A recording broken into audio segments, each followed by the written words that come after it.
मैंने प्री से पहले जब दिसंबर तक मैं पढ़ रही थी, तब मैंने थोड़े बहुत नोट्स बनाए थे, but they weren't short notes completely. फिर जब मेरा प्री क्लियर हो गया था ना, शॉर्ट नोट्स मैंने बनाए थे वेरी बहुत छोटे थे. देवर like keyword oriented sociological terminologies लेके आनी है and it was mostly aligned with. GS के साथ ऑप्शनल फर्स्ट अटेम्प्ट तो मैनेज नहीं कर पाते, तो कैसे मैनेज किया?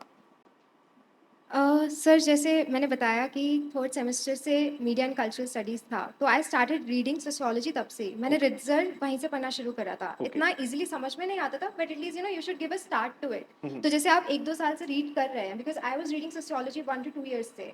फिर उसके बाद जब मेरा अटेम्प्ट देने का टाइम आया ना, तब तक मुझे समझ में आने लगी चीज़ें। Okay. तो बैलेंस में आई वुड से कि एक और चीज़ मैंने नोटिस करी है, like even my friends who want to give attempt next year, they asked me कि हमने जीएस का भी फाउंडेशन कोर्स ले लिया है, हम अभी ऑप्शनल का भी ले लें क्या, सीसेट भी ले लें क्या। एक क्या होता है, कोर्स ओवरलोड हो जाता है। So I just took foundation course first GS का। आई वाज लाइक कि ऑप्शनल का ना मैं साथ साथ नहीं कर पाऊंगी, बस मैं रीड कर रही थी और खुद से प्रिपेयर कर रही थी।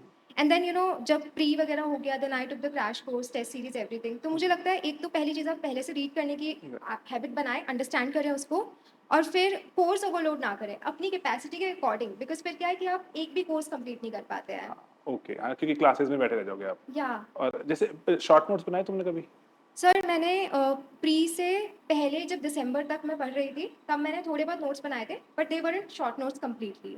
फिर जब मेरा प्री क्लियर हो गया था ना, तब मेरे पास शॉर्ट नोट्स का इतना टाइम नहीं था, तो मैंने कुछ बहुत इंपॉर्टेंट टॉपिक्स के बना लिए कि बस Okay. एग्जांपल्स वाले या करंट अफेयर्स में से कुछ निकालना है, वो जो अपने स्कॉलर्स होते हैं उनके लिंकेजेस बना लिए। But Okay. मैंने पूरे नहीं बनाए, बिकॉज मेरे पास इतना टाइम नहीं था। And majorly I would say कि हमारे एक रटाफिकेशन नोट्स होते हैं, तो Right, वहाँ right. से मुझे बहुत हेल्प मिल गई। वो तो सो बिल्कुल यस, लास्ट में वो तो ऐसा होता है कि या आप बस एकदम पेपर लास्ट में में कर जाके सब लीजिए। कुछ बता दो एग्जामिनर को। हाँ, तो मतलब आई बिलीव कि अगर फर्स्ट अटेम्प्ट है तो इतना टाइम नहीं होता है, तो मोर फोकस आंसर राइटिंग पे रखिए। नोट्स बनाइए, बट बहुत इंपॉर्टेंट टॉपिक्स के जो आपको लग रहा है बहुत ज़्यादा नीडेड है, बस राइट, उनके। ओके। आयुष, तुम्हारा भी सेम ही रहा? सब मेरा थोड़ा सा डिफरेंट है since I did not take any foundation course anywhere. तो मेरा मोस्टली सारा old school books and everything was there. तो I had made notes initially क्योंकि एनीवेज बनाने थे. एंड फिर माय आइडिया वाज टू जो शॉर्ट नोट्स वाली चीज़ थी. शॉर्ट नोट्स मैंने बनाए थे वेरी बहुत छोटे थे. देवर like keyword oriented sociological terminologies लेके आनी है and it was mostly aligned with the kind of demand of the answers कि कहाँ पे आंसर्स में आई कैन गेट वही एक्स्ट्रा 1 मार्क और समथिंग.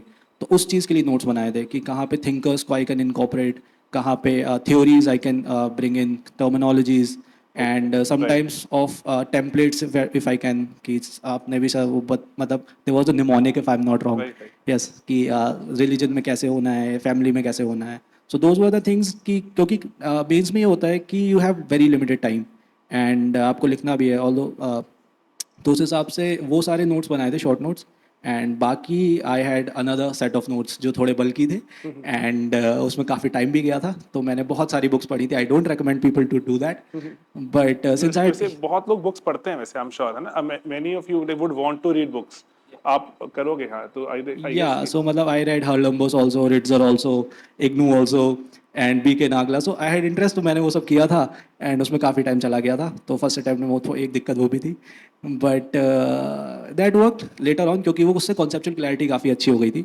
एंड उस वो actually like through out the period क्योंकि मेरा थोड़ा लॉन्ग जर्नी था and over the period of time that actually helped. तो एक सवाल है कि पीवाईक्यूज का यूजेस कैसे किया? पीवाईक्यूज यूज की?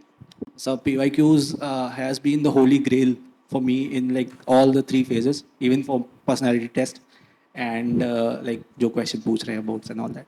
क्योंकि PYQs में specially for optional I believe themes repeat होते हैं. थीम्स जो हैं अगर वो थिंकर्स के हैं तो वो काफ़ी रिपीट होते हैं उसमें. And if you have good understanding of कि वो उसकी आंसर राइटिंग की हुई है. मैंने to an extent some model answers बनाए थे अपने. PYQ लोडेड मेरी आंसर राइटिंग थी. इस साल मैंने आई गेस कोई टेस्ट सीरीज भी ज्वाइन नहीं की थी and I mostly relied on PYQs and उसी का एवेल्युएशन एंड एवरीथिंग. तो आई बिलीव वो कवर कर देता है PYQs both at prelims and mains and GS. उसके लिए तो that has been the holy grail. So yes sir, very important. तुम्हारा पीवाईक्यूज को लेके यूजेज रहा? सर मैं भी इनके साथ अग्री करूँगी, क्योंकि पीवाई किससे थीम्स का रहता है। एंड वन मोर थिंग, मुझे याद है हमारे टाइम पे आपने एक पूरा बुक निकाली थी पीवाई की, उसके राइट। आंसर्स की।